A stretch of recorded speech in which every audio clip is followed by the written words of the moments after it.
abavandimwe bacu rero bamaze guhabwa inyigisho ibahugurira ubutumwa bahawe uyu munsi bwo kubagabuza ingoboka y'Ukaristiya.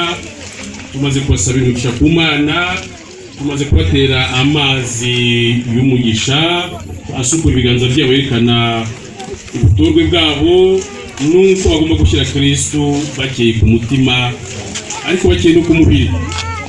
Ndagira ngo rero bahindukire tubashimire tubaha amashyi menshi n'impundu kuri ubutumwa Kiliziya bahaye kuno munsi wa barayiki, kandi tubifuriza ubutumwa bwiza. Muhindukire muri imbaga abakristo babashimire babaha amashyi menshi.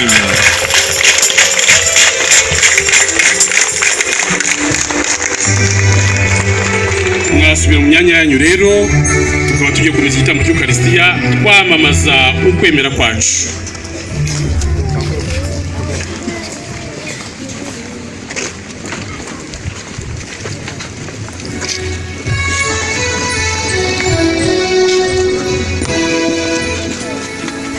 Ndemera kw'Imana hari imwe